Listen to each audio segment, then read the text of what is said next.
Bem-vindo ao canal 123D. Nesse vídeo, vamos entender como funciona um avião a jato. Vamos iniciar com a fuselagem. Milhares de painéis especialmente moldados, resistentes a danos, são fixados a uma base leve chamada fuselagem. Estes painéis e a estrutura compõem uma aeronave robusta e relativamente leve. Muitas dessas peças, principalmente os painéis externos, são construídas com um material reforçado por fibra de carbono, embora ligas de alumínio e alumínio tradicional também sejam utilizados. Armações verticais sustentam a forma de tubo transversal, conectadas por longarinas que se estendem do nariz à cauda. Dentro desta estrutura, existe uma extensa rede de longarinas, intercostais e subestruturas. Na parte frontal, a cúpula de raios protege uma antena de radar meteorológico, permitindo também a passagem de frequências de rádio específicas para o correto funcionamento. Há uma barreira dupla contra pássaros localizada atrás das vigas do piso, fixada às estruturas para sustentar os painéis do piso. Painéis mais resistentes são usados em áreas de alto tráfego, enquanto a cabine de comando possui painéis de grau inferior, comparado às áreas de assento dos passageiros. Anteparas de pressão são barreiras metálicas reforçadas, separando áreas pressurizadas das não pressurizadas, onde os humanos operam. A pressão do ar dentro destas áreas é de cerca de 14 psi, enquanto os aviões de passageiros normalmente voam entre 31 e 38 mil pés acima do nível do mar, onde a pressão do ar é aproximadamente 4 psi ou menos. Assim, a maioria das seções da aeronave é pressurizada durante o voo, incluindo a cabine de comando, áreas de passageiros, compartimentos e compartimentos de carga. As áreas não pressurizadas incluem o radome, compartimentos do trem de pouso, a caixa central da asa e o cone de cauda. As asas são conectadas perto do centro da aeronave. A caixa central da asa une as estruturas das asas à fuselagem. Para fornecer suporte adicional, há a viga da quilha. A carenagem da asa ao corpo está conectada à viga de proteção, com longarinas externas envolvendo e reforçando esse ponto crítico de fixação da asa. Longarinas, resistentes mas flexíveis, estendem-se da caixa central da asa até as extremidades da asa, tanto na borda de ataque quanto na borda posterior. Um pilar se projeta da estrutura da asa para sustentar o motor a jato, com elos de titânio se estendendo da asa ao pilar. Estes elos, combinados com parafusos de tensão, unem placas de alumínio e titânio, proporcionando uma conexão extremamente forte e flexível. Na parte traseira da aeronave, encontramos os estabilizadores verticais e horizontais, com suportes de estrutura adicionais, juntamente com o cone de cauda que abriga a Unidade Auxiliar de Energia, APU.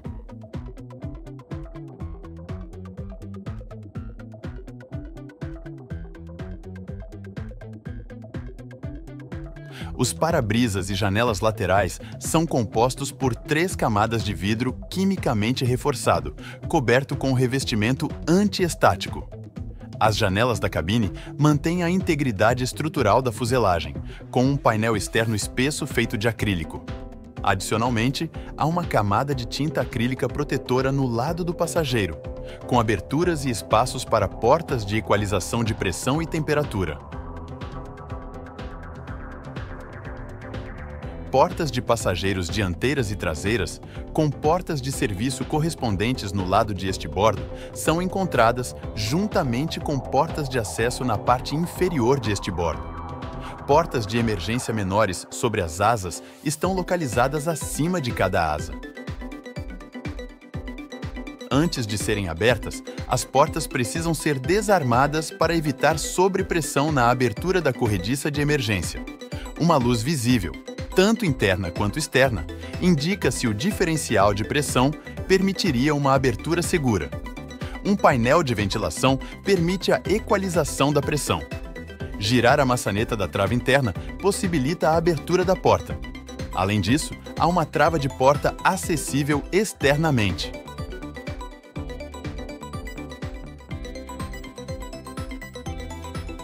As portas giram em torno de um braço de dobradiça, afastando-se do corpo da aeronave, com barras estabilizadoras para guiar seu movimento.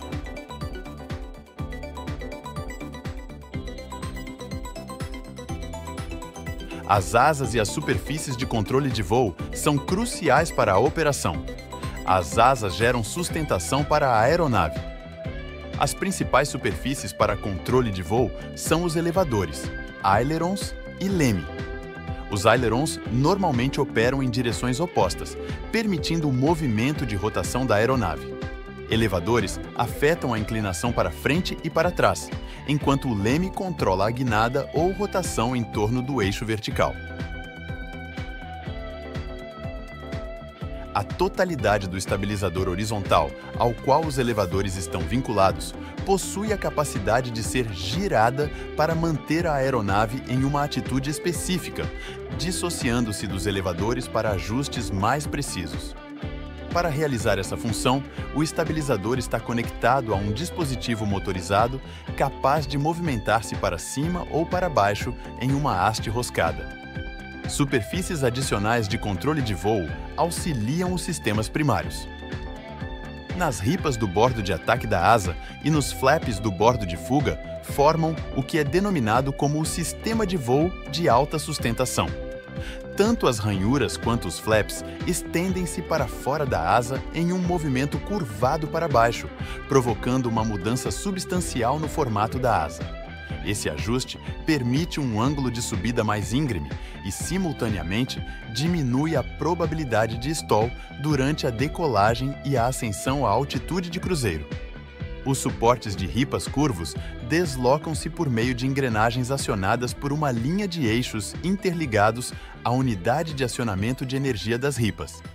No que diz respeito a AOS Flaps, um carro de flap se projeta para fora por meio de seu braço atuador, enquanto a viga de suporte do flap abaixa. Uma fileira de spoilers multifuncionais encontra-se na borda de fuga da asa, cooperando com os ailerons no controle de rotação. Spoilers especiais de solo, posicionados próximos à fuselagem, operam sincronicamente para gerar um efeito de sustentação.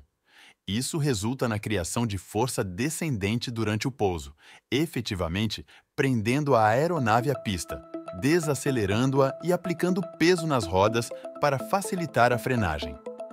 Ao longo da extremidade da asa e do winglet, encontram-se descarregadores estáticos, representados por hastes de metal flexíveis que dissipam a eletricidade estática acumulada durante o deslocamento da aeronave através do trem de pouso aéreo. Uma seção reforçada da asa comporta acessórios destinados ao trem de pouso principal, que é recolhido para dentro da asa e da fuselagem durante o voo. Um atuador hidráulico para retrair está conectado ao suporte do trem de pouso principal, permitindo a rotação do trem para a posição de rolamento de pouso. As portas acompanham esse movimento rotativo. Quando o trem de pouso está completamente acionado, um suporte lateral articulado e um suporte de travamento, cada um com seu próprio atuador, garantem que o trem de pouso permaneça firmemente travado no lugar. Esses componentes são desbloqueados e dobrados juntamente com o trem de pouso para a fase de arrumação. Os suportes preenchidos com nitrogênio e óleo têm a função de atuar como amortecedores durante o processo de pouso. Um calço hidráulico, integrado ao amortecedor, é empregado para mitigar oscilações ou vibrações que podem ocorrer sob forças extremas durante o pouso. Cada roda é equipada com uma pilha de freio de carbono robusta, e os rotores se alinham com as chavetas na parte interna da roda, permitindo que girem de forma sincronizada. Os estatores, fixados ao eixo, permanecem estacionários. Durante a frenagem, acionada eletricamente, os pistões comprimem a pilha, gerando atrito que desacelera a aeronave.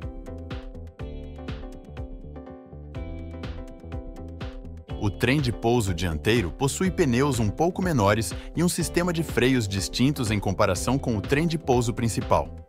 O funcionamento é semelhante, mas inclui um sistema adicional de direção utilizando cremalheira e pinhão.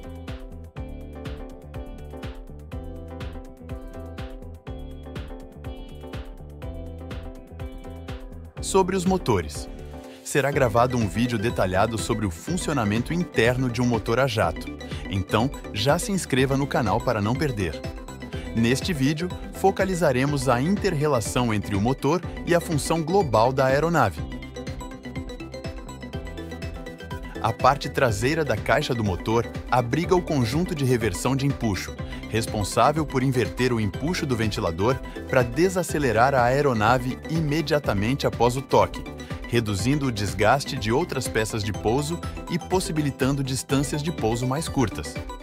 A luva de translação no exterior da carenagem movimenta-se para trás, puxando um anel de flaps conectados em uma posição angular para bloquear e reverter o fluxo normal de empuxo. A unidade de potência auxiliar, APU, desempenha o papel de fonte de energia secundária, suprindo eletricidade para sistemas como os aviônicos da cabine e o ar condicionado quando a aeronave está no solo e ainda não conectada à energia fornecida pelo aeroporto. A APU também fornece energia para iniciar os motores principais. O ar pressurizado proveniente da APU aciona uma pequena turbina no motor, iniciando o processo de combustível e fluxo de ar nos motores a jato. A própria APU opera como um gerador de gás, seguindo princípios semelhantes ao do núcleo de um motor a jato. O ar de partida, alimentado por uma bateria elétrica, é aspirado por uma abertura na parte traseira da aeronave, misturado com combustível e inflamado, acionando uma turbina para pressurizar mais ar ou acionar um gerador elétrico. A APU expele o ar pela parte traseira da aeronave. O abastecimento de combustível abrange a caixa central e a maior parte da área interna da asa, formando um amplo sistema de tanques de combustível. Os containers principais são os tanques de combustível esquerdo central e direito. A aeronave pode armazenar até 5.681 galões de combustível, atingindo um peso máximo de 38.350 libras. As mesmas nervuras que constituem a estrutura da asa servem como defletores com recortes, permitindo a passagem do combustível pelo tanque e evitando respingos excessivos. O combustível ingressa por uma porta em uma asa e um painel de reabastecimento na carenagem da asa até a carroceria controla o processo de abastecimento, exibindo também os níveis de combustível. Válvulas de corte operam automaticamente para assegurar um abastecimento uniforme dos tanques. Para minimizar substancialmente o risco de incêndios, a prática adotada é a substituição do ar convencional nos tanques de combustível por uma atmosfera enriquecida com nitrogênio após a conclusão do reabastecimento. Este ar é subsequentemente refrigerado e conduzido através de um módulo de separação de ar, com o propósito de eliminar parte do oxigênio, resultando em um composto de nitrogênio enriquecido. Esse produto é, então, direcionado para os tanques de combustível. Os tanques de compensação, localizados nas extremidades de cada asa, desempenham o papel de válvulas de exaustão para os tanques principal e central. Eles apresentam uma concha em estilo NACA, que direciona o ar para os tanques durante o voo. Tal prática visa manter uma pressão positiva no sistema de combustível. Válvulas de retenção unidirecionais permitem que o combustível retorne aos tanques principais, impedindo, contudo, o fluxo reverso. A bomba de combustível principal está situada na carcaça do motor a jato e conecta-se a uma caixa de câmbio alimentada pelo motor. Pequenos tanques coletores em cada asa são mantidos constantemente cheios, assegurando assim um fornecimento contínuo de combustível ao motor. Múltiplas bombas de combustível de apoio, denominadas bombas de fluxo motriz, operam apenas por pressão, eliminando a necessidade de componentes mecânicos móveis para garantir simplicidade e confiabilidade. O combustível do motor principal flui através de um bocal para um tubo estreito, criando uma pressão mais baixa na câmara atrás do bocal, induzindo assim o fluxo de combustível. Caso haja falhas durante a operação normal, bombas de reforço elétricas em cada asa atuam como reserva. As bombas de fluxo motriz transferem o combustível do tanque central para os tanques laterais, principais e coletores, e, finalmente, para o motor. No que tange ao gerenciamento do ar durante o voo, o ar pressurizado destinado aos espaços ocupados pela tripulação e passageiros é derivado dos compressores de baixa e alta pressão presentes no motor. Este ar de sangria, aquecido, é então resfriado através de dutos de ar na asa até a carenagem da carroceria, antes de ser direcionado para o sistema de controle climático, onde passa por processamento adicional conforme necessário. Além disso, durante o pouso, uma conexão de baixa pressão está disponível para conexão a uma fonte externa de ar-condicionado. Tubos conectam o sistema aos controles da cabine, situados acima de cada assento e em outras áreas do avião. Válvulas de equalização são implementadas entre os compartimentos pressurizados para manter o equilíbrio e uma válvula de saída está localizada na antepara de pressão, atrás do compartimento de carga dianteiro. O ar quente proveniente da sangria é também empregado no sistema anti-gelo e anti-neblina. Tubos Piccolo, perfurados nas ripas das asas, utilizam o ar da sangria para derreter o gelo, com o ar resultante sendo liberado na parte traseira das ripas. A carenagem do motor dianteiro é aquecida por meio do ar quente da sangria e possui pequenas aberturas de exaustão na parte inferior. Para prevenir o congelamento, para-brisas e janelas laterais na cabine contam com uma película de aquecimento entre camadas de vidro elétrico. Na parte inferior da fuselagem, existem duas baias de equipamentos elétricos. A baia de equipamentos dianteira está posicionada imediatamente atrás da cabine de comando, enquanto a baia de equipamentos intermediária está oculta atrás das asas. Ambas as baias são preenchidas com uma variedade impressionante de computadores eletrônicos, entre outros dispositivos. Geradores acoplados a cada motor desempenham o papel principal na geração de energia elétrica. A APU está pronta para fornecer energia suplementar. 3 centros elétricos independentes gerenciam a distribuição para sistemas vitais, como o trem de pouso, o sistema de voo de alta sustentação, monitores de pressão dos pneus e outros. No compartimento de equipamentos da proa, encontram-se 2 computadores primários de controle de voo, com computadores de voo alternativos de backup, situados no compartimento intermediário. Hidráulica. 3 sistemas hidráulicos distintos foram implementados. Os sistemas 1 e 2 funcionam como redundância caso um deles falhe, enquanto o sistema 3 opera exclusivamente em situações de emergência. Os elementos fundamentais do sistema estão alojados na asa esquerda, na carenagem da carroceria. O sistema 2 replica essa disposição, mas na asa direita. Atuadores hidráulicos, essenciais para controlar superfícies críticas, por exemplo. Elevadores e lemes estão instalados em espaços confinados. Muitas vezes, várias unidades atuadoras colaboram para controlar uma única superfície, para garantir redundância. O sistema hidráulico 1 supervisiona o atuador do leme superior, o atuador esquerdo do elevador, o atuador externo esquerdo, os reversores de empuxo esquerdo e direito, os spoilers multifuncionais 1 e 3, a unidade de propulsão plana esquerda e direita, os flat brakes esquerdo e direito, spoilers de solo e trem de pouso. Por outro lado, o sistema hidráulico 2 opera o atuador do leme intermediário, o atuador externo direito do elevador, o reversor de empuxo direito, o spoiler multifuncional direito e esquerdo, os atuadores externos do aileron esquerdo, a unidade direcional do nariz, a unidade de propulsão do slat e o sistema de freio de emergência do slat esquerdo e direito.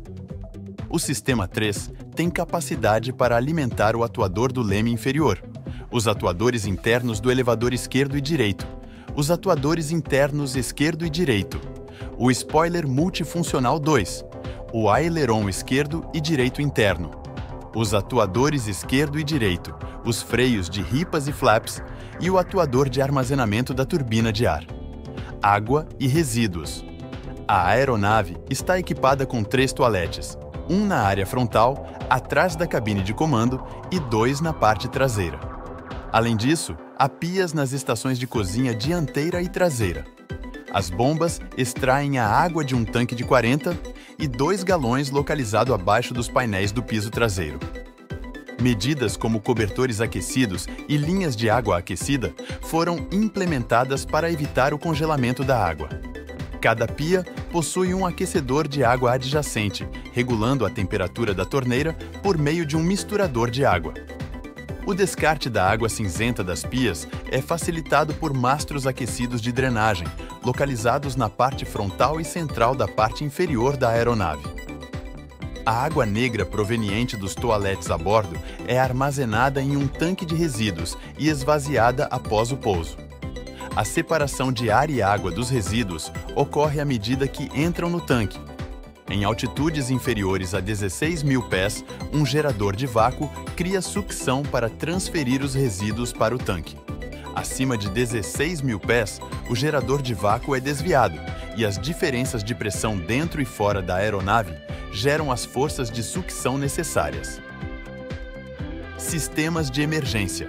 As estações de cozinha da proa e da popa estão equipadas com kits de primeiros socorros, lanternas, extintores de incêndio, coletes salva-vidas da tripulação, megafones e cilindros de oxigênio portáteis, que fornecem 15 minutos de oxigênio. Geradores de oxigênio estão posicionados acima de cada fileira de assentos. As máscaras de oxigênio são automaticamente acionadas e uma reação química garante cerca de 13 minutos de fornecimento de oxigênio. Um transmissor localizador de emergência é automaticamente ativado em caso de detecção de um acidente. Este transmissor emite um sinal que pode ser utilizado para localizar a aeronave em situações de emergência. Os slides montados nas portas estão armazenados em um compartimento inferior em cada assento de passageiro e porta de serviço.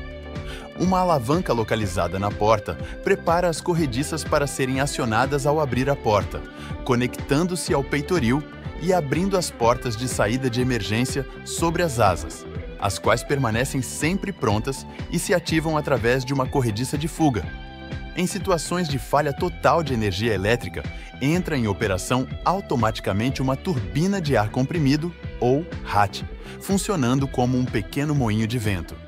Essa turbina utiliza o movimento do avião no ar para gerar energia elétrica de emergência. Adicionalmente, sistemas de trem de pouso ativos fornecem energia para o sistema hidráulico de emergência número 3. O avião é equipado com circuitos de detecção de incêndio sensíveis à temperatura em torno de cada motor e da APU, com garrafas esféricas de extinção de incêndio posicionadas nas proximidades. Os compartimentos de equipamentos contam com detectores de fumaça e os compartimentos de carga possuem detectores de fumaça e garrafas extintoras de incêndio. O gravador de dados de voo monitora e registra as últimas 50 horas de dados operacionais, sendo capaz de armazenar 25 horas em sua unidade de memória de sobrevivência a acidentes, que possui um farol localizador subaquático emitindo sinal por 90 dias.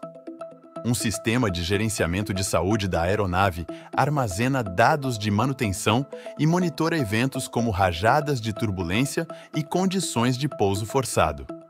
Nas áreas da tripulação, há cozinhas dianteiras e traseiras com assentos rebatíveis. A porta da cabine de comando é construída com materiais resistentes e inclui uma inserção à prova de balas, além de um olho mágico à prova de balas na cabine de passageiros. A trava da porta impede a abertura quando a pressão é aplicada do lado do passageiro. Um teclado permite que os comissários de bordo solicitem entrada na cabine de comando, havendo um código de cancelamento para acesso de emergência.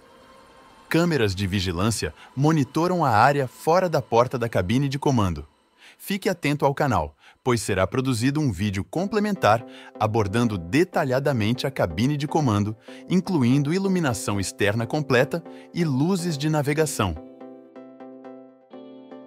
Antenas para visibilidade da aeronave estão instaladas em pares, em caso de uma lâmpada queimar.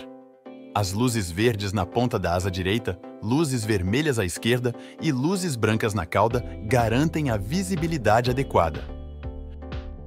Luzes piscantes vermelhas e luzes estroboscópicas brancas auxiliam na prevenção de colisões.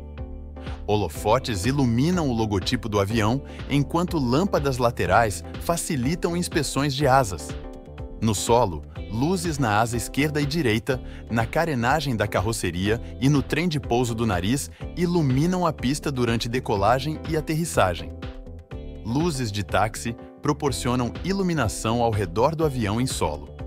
A antena do radar meteorológico realiza varreduras em diferentes ângulos de inclinação, alinhando a fuselagem para comunicação de rádio, prevenção de colisões, vigilância de tráfego aéreo e GPS. Além disso, há uma antena de banda Ku para acesso à internet e outras funcionalidades. E esse foi o vídeo de como funciona um avião a jato. Se inscreva no canal para acompanhar todos os vídeos lançados.